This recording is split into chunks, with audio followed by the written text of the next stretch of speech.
ಆಭರಣಗಳ ರಾಶಿ. ಯಾವುದು ನೀವು ಕಡಿಮೆ ಮಾಡಿದವರಲ್ಲ. ಮಂಗಲ ಸೂಚಕವಾದಂತಹ ಸರ್ ಅದೇನಿಂದ ಬಂತು?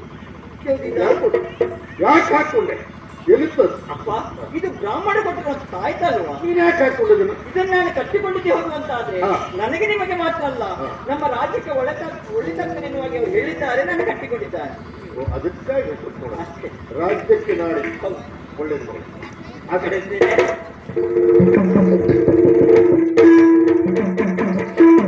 ಒಂದು ಪಾತ್ರೆಯಲ್ಲಿ ಪಕ್ಷಪಕ್ಷ ಪರಮಾನು, ಮತ್ತೊಂದು ಪಾತ್ರೆಯಲ್ಲಿ ಹೊಲಸು ನಾರು ಅಮೇಧ್ಯವನ್ನು ಇಟ್ಟರೆ ಬಂದಿ ಮೂಗು ಹುಡುಕುವುದು ಯಾವುದನ್ನು ಗೊತ್ತಾ? ಎಲ್ಲಿ ಹೋಗ್ತದೆ? ಹೊಲಸು ನಾರು ಅಮೇಧ್ಯವನ್ನೇ. ಮತ್ತೆ ನಿಮಗೆಲ್ಲ ಎಲ್ಲಿ ಸಿಕ್ಕಿತ್ತು? ಒಳ್ಳೇದಲ್ಲ. ನೋಡ್ದೆ ನನ್ನ ಮಗಳ ಸಂಸ್ಕಾರ ಇರ್ತದಂತೆ. ತಪ್ಪು ನನ್ನದ. ಮತ್ತೆ ಯಾರು ಅಪರಾಧಿ? ನಾನು ಅಪರಾಧಿ. ಅಪರಾಧಿ ನಾನಲ್ಲ, ಅಪವಾದ ಎನಗಿಲ್ಲ. ಅದೊಂದು ಮಾತು ಹೇಳ್ಬೇಡಿ. ಹಾಗಾದ್ರೆ ಇಲ್ಲಿ ಅಪರಾಧಿಗಳಿದ್ದಾರೆ. ಯಾರು? ಭಟ್ರು. ಭಟ್ರ? ಮಂಜುನಾಥ್ ಭಟ್ರು. ಏನ್ ಮಾಡಿದ್ದಾರೆ ಅವರು? ಅವರೆಲ್ಲ ತಾಯತ ಕೊಟ್ಟಿರಲ್ಲ, ನನಗೊಂದು ಹೇಳ್ಬೇಕಿತ್ತು. ಈ ಅಳಿಯ ಹತ್ರ ಹೇಳ್ಬೇಕಿತ್ತು. ಏನ್ ಮಾಡ್ತಿದ್ದೆ?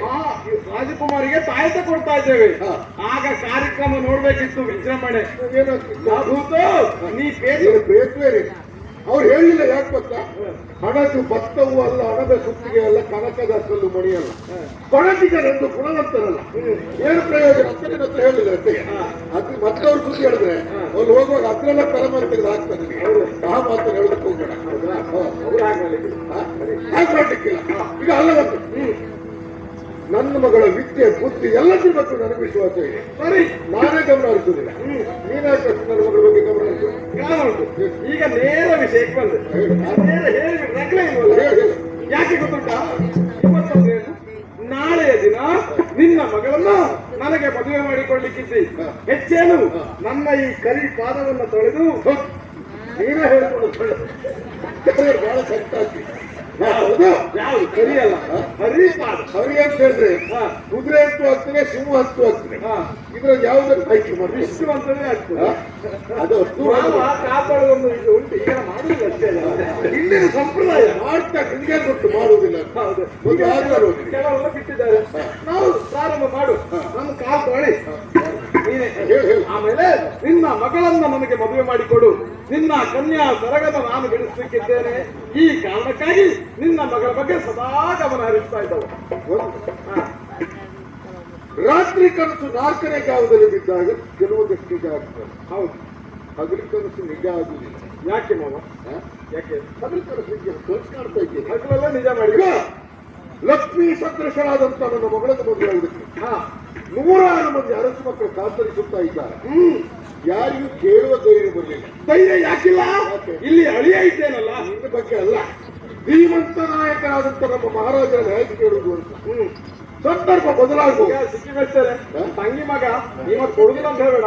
ಕೇಳ್ತೇನೆ. ಯಾವ ತಂಗಿಗೆ ಒಂದು ಮಾತು ಕೊಟ್ಟಿದೆ ಅಂತ ಹೌದಾ?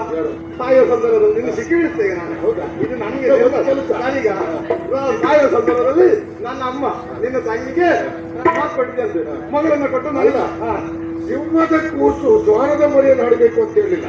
ಸಿಂಹದ ಮರಿಯನ್ನು ಹಡಲಿಕ್ಕೆ ಕೆಲಸ ಮಾಡ್ಬೋದು. ಈಗ ನಿಮ್ದು ಅಂತ ಉಂಟಾರ ಸಂದರ್ಭ ಬದಲಾಯಿತು. ಇಲ್ಲಿ ಎಲ್ಲರೂ ಹೇಳ್ಬೋದು ನಿನ್ನ ಮಗಳನ್ನು ಮದುವೆ ಆಗುದಿಲ್ಲ ಅಂತ. ಆವಾಗ ಏನ್ ಮಾಡ್ತೇನೆ ಗೊತ್ತಾ? ಎಂತ ಮಾಡ್ತೇನೆ? ಕಲ್ಲು ಕಟ್ಟಿ ಗುಡ್ಡಿಗೆ ಹಾಕ್ತೇನೆ, ಬಿಟ್ಟರೆ ಹಿಂಗೆ ಕೊಡ.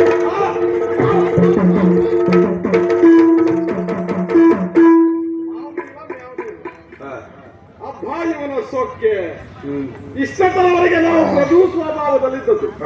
ಇವ ಮದುವೆ ಮಾಡಿ ಕೊಡ್ತಾನೆ ಎನ್ನುವಂತ ನಿಶ್ಚಯ ನನ್ನ ಪಾಲಿಗೆ ಇದ್ದಿತ್ತು. ಆದ್ರೆ ಈಗ ಈ ರೀತಿ ಮಾಡ್ತಾ ಇದ್ದಾರಲ್ಲ, ಇಲ್ಲ. ಇವನ್ ನಂಬಿದ್ರೆ ಈ ವರ್ಷಕ್ಕೆ ದೇವರ ನಮಗಂತೂ ಮದುವೆ ಇಲ್ಲ. ಇನ್ನದು ನಮ್ಮದು ಏಕಾಂಗಿ ಹೋರಾಟ. ನೇರ ಮಾರ್ಗ ಇದ್ದು ಇನ್ನು ವಾಮ ಮಾರ್ಗ ಬಳಸಬೇಕು. ಇವನಿಗೆ ಅಳಿಯನ ಬಗ್ಗೆ ಗೊತ್ತಿಲ್ಲ. ಅಳಿಯ ಮನಿ ತೊಳಿಯ